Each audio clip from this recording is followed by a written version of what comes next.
Episode 3 of The Mandalorian was called The Sin. It opens with the Mandalorian heading back to the unnamed planet where the client and Greef Karga reside, with the asset in hand. Inside of the Razor Crest, the Baby Yoda has this moment where he's reaching out for the throttle to the ship, and it has this little ball on top of it which he plays with. And just like the dad he is, Mr. Mandalorian tells young Baby Yoda, "It's not a toy." One thing that was set up extremely well in this episode, just like the previous, is the blossoming intimacy between the Mando and his new little foundling. It's working very well for me, and I love his protective nature over this little guy, even if initially what he does is the wrong thing. And ultimately, it leads to some breathtaking situations in this episode. The Mandalorian takes the child to the client, again interfacing with that gatekeeper droid. I love that it sounds like it's saying, "Aren't you a pinky?" I mean, obviously it's kind of distorted up into, "Aren't you a pinky?" But still, I think it's funny. I can't stop saying it. And again, we get these inserts of this tiny Baby Yoda gazing on in awe at his surroundings. It's like he's never seen machines before. The puppet version of this Yoda baby is absolutely perfect. As a guy who favors practical effects over CG when it's possible, I love this, and it kind of reminds me of Gizmo from Gremlins. Now, one thing I thought that was absolutely brilliant was the ear play of Yoda as he sees or meets new things. The second the troopers emerge from the client's dwelling, he immediately drops his ears. He's afraid, perhaps, or feeling worried about these scary-looking strangers. I think it's a smart use of expression given the limitations of puppets. Now, the Yoda baby takes another glance at the Mando like, "Hey, what's going on?" And if I'm reading how this was directed correctly, it's as if the Mandalorian can't maintain his eye contact with the kid. He definitely comes off as, ashamed or in doubt of what he's doing right here. As the troopers bring the Baby Yoda to the client, one of them essentially yanks at it, and Papa Mando isn't pleased. He tells the stormtrooper, "Hey, easy with that." And the trooper just rebukes, "You take it easy." And it's a great juxtaposition between our armored protagonist and other folks hidden away behind their masks. The excitement of the client as the asset approaches him was actually really creepy. Yes.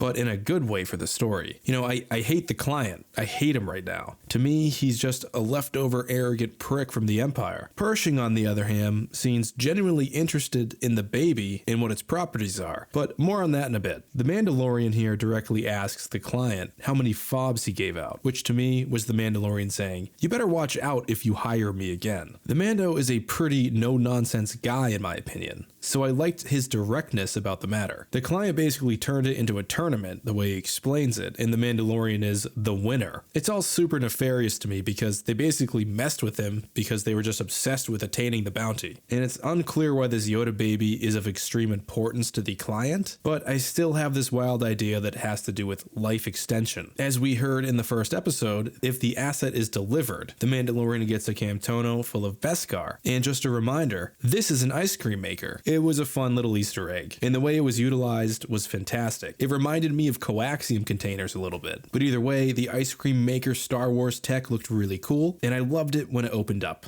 And there was a lot of Beskar in the Camtono. The way the client talks to the Mandalorian is almost adversarial, if I had to make a judgment on it. He states such a large bounty for such a small asset, as if it should please the Mandalorian. As this moment occurs, we see the Baby Yoda floating away, giving a little coo out to the Mandalorian, and we watch the Mandalorian gaze on as the little Yoda guy maintains his eye contact. Honestly, this part broke my heart a little bit. He looks at the door close behind the child, then back to his Beskar, and it's as if he thinks, was this worth it? And here, the Mandalorian breaks Bounty Hunter's protocol. When you take commission and payment, you cannot ask questions. And he asks point blank what they intend to do with the kid. This agitates the client, who then goes into this monologue that comes off so evil that it was unreal. Now let me read you exactly what he said, or else I'll get a copyright strike for playing the video clip. He says, "How uncharacteristic of one of your reputation. You have taken both commission and payment. Is it not the code of the guild that these events are now forgotten? The Beskar is enough to make a handsome replacement of your armor. Unfortunately, finding a Mandalorian in these trying times is more difficult than finding the steel." To me, this is the client trying to remind the Mandalorian of all that his whole heritage has lost because of the Empire, and that he should be happy to be getting any Beskar back at all. It was a total power move in in my opinion. But the Mandalorian just says nothing. He takes the Camtono of Beskar and heads to his clan underground. And the music here sounds a bit dark, a little moody, and a little bit melancholic. I think it reflects his state of mind after giving over the asset. And once again, more cooked monkey lizards. So once the Mandalorian enters his underground dwelling with the clan, we start getting our first real glimpses of these Mandalorian heavies. And the one who antagonizes our Mandalorian was voiced by none other than Jon Favreau. If I'm not mistaken, his character had the last name Vizsla, which I thought was pretty awesome. All of the other Mandalorian heavies surround our Mandalorian as he sits next to the armor maker. And then that same heavy picks up the Beskar, mentioning this was from the Empire's Great Purge, and that our Mandalorian taking these jobs from Imperial remnants is nothing but cowardly. To be honest, I think it was actually hyper aggressive in a way I didn't think I would enjoy, but I did. Now this Mando heavy either attempts to rip off the Mandalorian's helmet or just grab the mask to instigate a fight. It was pretty brutal, I have to be honest. And what stops the fight, which literally looks like it's about to be to the death, is the female armor builder. She's the voice of reason in this clan, reminding everyone of who they are. Mandalorians who took the oath of the Mandalore. When one chooses to walk the way of the Mandalore, you are both hunter and prey. She states, how can one be a coward if they have chosen this way of life? And what was fascinating is one aspect of their way of life, at least in this story for now, is never removing one's helmet. And other people removing it seems to be blasphemous, which means we will probably see that happen down the line in an episode. We find out right here that this helmet has been permanently on the Mandalorian since he has taken his oath, or at least that's the assumption. And to me, that's insane. It's an interesting play on his oath and armor, limiting his worldview in a sense. And there's a lot of internal conflict within our Mandalorian and what it means to be honorable. Hopefully, we get much more on that front going forward. And then we get this chant from these Mandalorians, which is, "This is the way."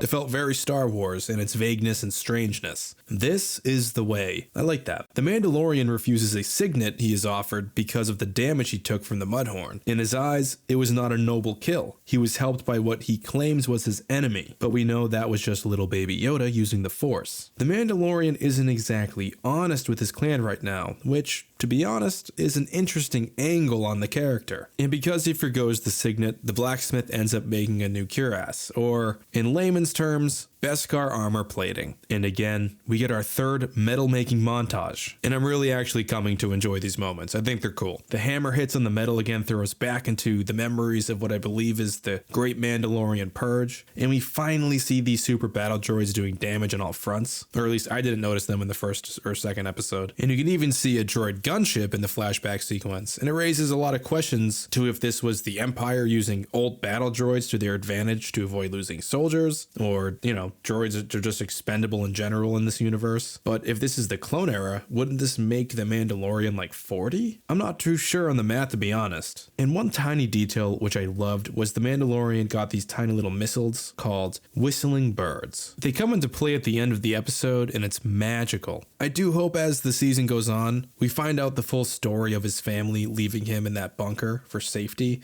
Clearly there is a lot more to uncover in these flashbacks from his past, so I'm sure that'll just keep going on. Now back at Greef Karga's, the Mandalorian enters, decked out in his new Beskar armor, and everyone is staring at him. Everybody's pissed, and he looks like a boss. The way Greef meets the Mando came off as kind of blowing smoke up his ass, for lack of a better way to put it, and Greef says he celebrates the success of the Mandalorian by showing his own Beskar. His success is his success. And to be honest, I think the Mandalorian will eventually steal back the Beskar that Greef Karga has. The Mandalorian honestly doesn't seem to give a shit about Greef being rich, or this false sense of pride in the Mandalorian. It just doesn't sit well with the Mando. He asks for a new job, which ends up being a bounty on a Mon Calamari. He takes the puck, and as he leaves, he again asks Greef what will happen to the child. And Greef reminds the Mando of the Guild's protocol, and that they don't ask such questions. And there's a tiny bit of a hint towards the New Republic in this episode, but also that they are extremely useless in regards to dealing with these Imperial remnants.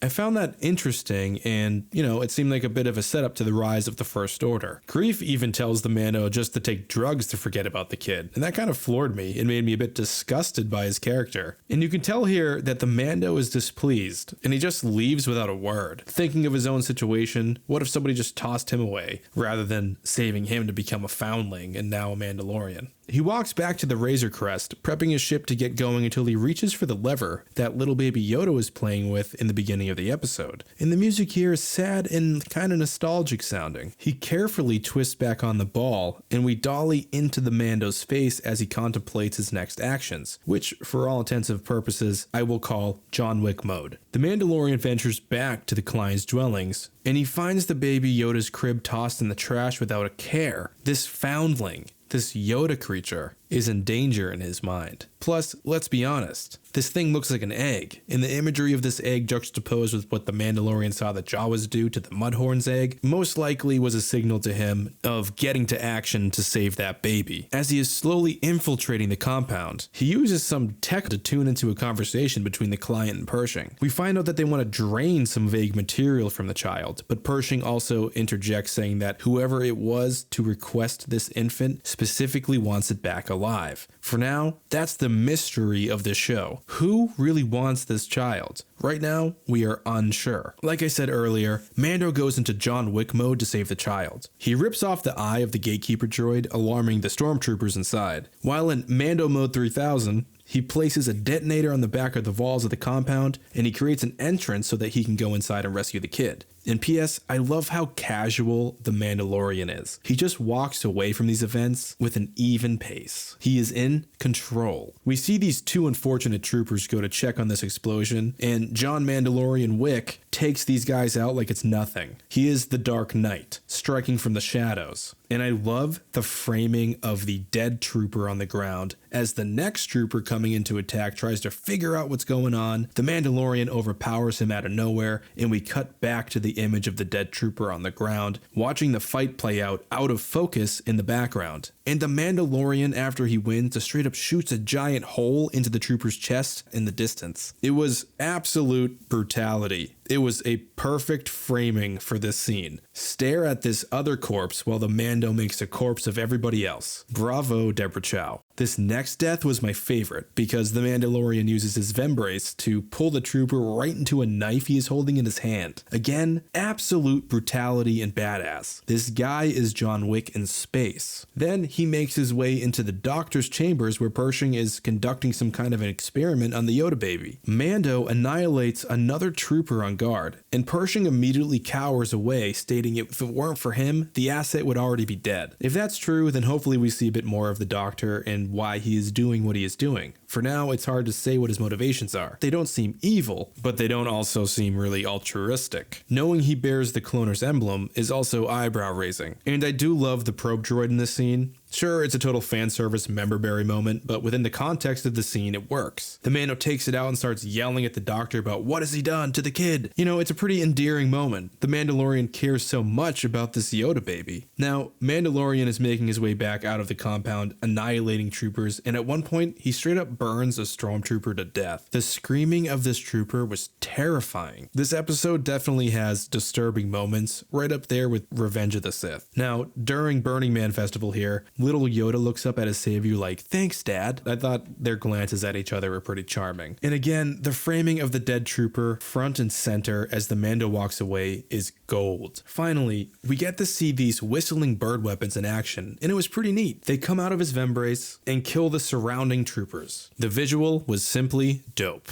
And now the Mandalorian thinks he's escaped. However, we cut back to Greef Karga's cantina, and every single fob starts going off. This was the beginning of the most mesmerizing part of this episode. An 11-minute gunslinging battle. The Mandalorian walks through his town. All the bounty hunters gain on him until he's fully surrounded. Remember, he's carrying the Baby Yoda with him this entire time. Greef Karga is actually leading the charge in this one. But what all these people seem to forget is that the Mandalorian is covered in Beskar, the metal that can deflect lightsaber strikes. And honestly, showing all these other bounty hunters ganging up on him and a lot of the familiar looking faces, it feels like you're playing in the Star Wars toy sandbox. It's pretty awesome. The Mandalorian pretends to take Greef Karga's suggestion of putting the bounty down into a speeder. But while doing this, he shoots another bounty hunter and ninja flips into the speeder, forcing the droid driver to make a run for it as he takes out bounty hunters left and right. Unfortunately, Greef takes out the droid piloting the speeder, so we think the Mando is done for. But then we see his his gun emerge between two small points of the speeder and he begins disintegrating people. Honestly, this was unbelievable. It was such a good sequence. But eventually, the Mandalorian runs out of fire, ammo, whistling birds, and that's it. At this point, the Mando is on top of the child protecting him. He's staring at him, thinking perhaps this is all over. And then, all of a sudden, the Mandalorian heavies show up. The heavies with their rockets absolutely devastate all the bounty hunters. And this was, again, peak Star Wars. Nothing looked like CGI to me. It just looked real, and it looked brutal as hell. And I love that the original heavy that was being hard on the Mandalorian ends up helping his fellow brother out, stating again, this is the way. And I like to imagine that under the armor is a jacked Jon Favreau, since,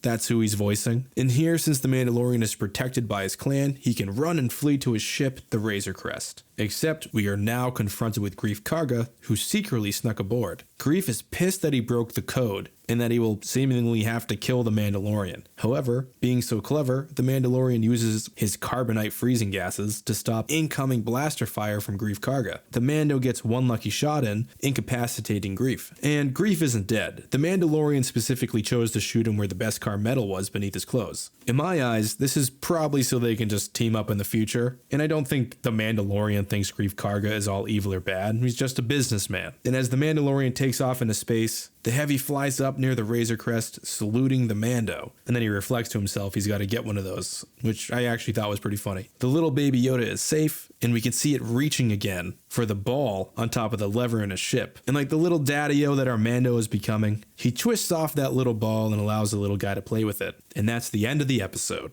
Overall, this episode was something else. I'm not sure if I like this episode as much as episode 2. However, this has the best action sequence so far in the series. I cannot believe how good the fight at the end of the show looked with all the Mandalorians coming to our main guy's aid. It felt good to see, and what I hope is that more things of this nature will occur. So far, the show is still highly engaging, and as I said in my previous video, it's the best Star Wars in general since 1977, at least in that traditional sense. I love what the sequels are doing, pushing the story further into a high fantasy realm for sure, but I love the vibe of The Mandalorian. I love what it gives. It's as if every generation of Star Wars fans can truly enjoy one aspect or another of these shows. It's got everything. So I can't wait to see episode 7 now, knowing that Deborah Chow is going to be the one behind it. So this has been my recap and review of episode 3 of The Mandalorian. If you guys did like this episode, please leave your comments below on what you loved, and I'd love to talk to you guys about it. May the Force be with you, and this is AT-AT signing off.